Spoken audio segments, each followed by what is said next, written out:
everyone. Our guest today is Rahul Singh. Rahul is the CIO Equities at Tata Mutual Fund. He heads the fund management and equity research teams there. He's a mechanical engineer from IIT Bombay and an MBA in finance from IIM Lucknow. By way of background, Rahul is a veteran in financial services with nearly or probably more than 26 years behind him in this space. Thanks for joining us today, Rahul. Thank you, Neelabh. So we'll quickly get into our topic for the day. We are going to talk about multi-cap funds.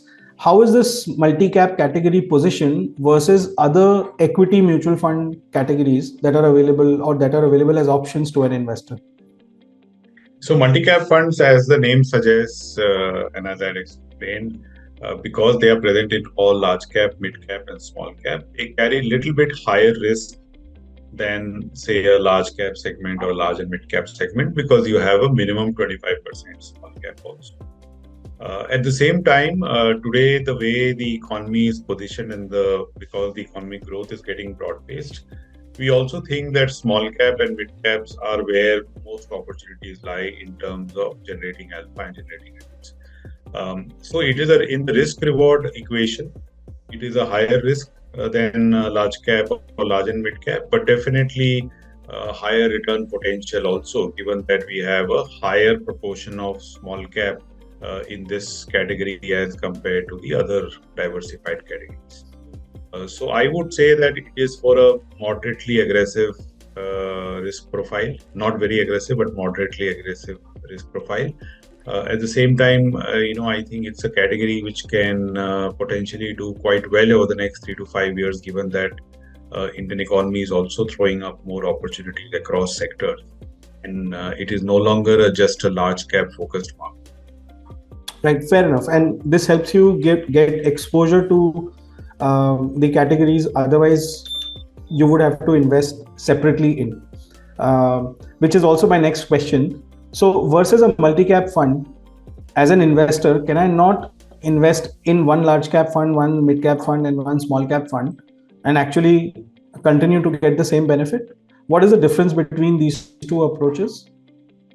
There is potentially, that is a possibility. You could do that. This provides you the ease of having all the three categories in one fund. So it obviously reduces the number of funds you have to own. Similarly, the fund style can sometimes be different between large cap, mid cap, and small cap. Whereas if you buy into a multi-cap fund, most likely the fund manager has a consistent approach across all the three sectors, which is large cap, mid cap, and small.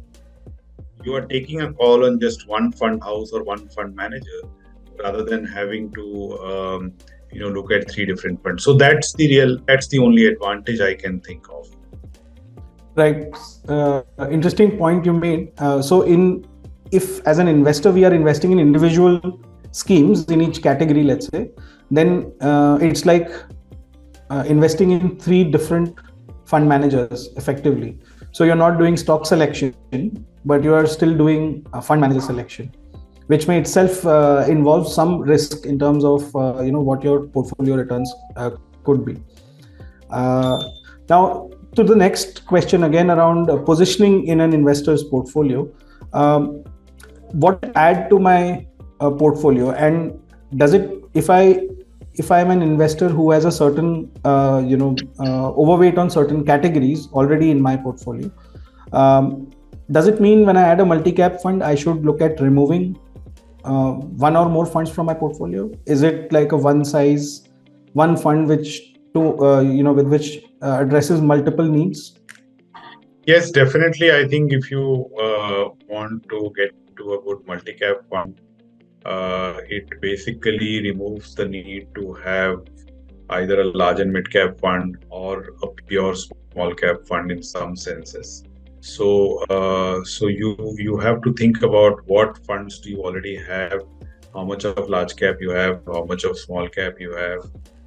If you have a large proportion of your portfolio in small cap, then you might need to trim it. If you have a large proportion of large cap already in your portfolio, then you may have to trim that.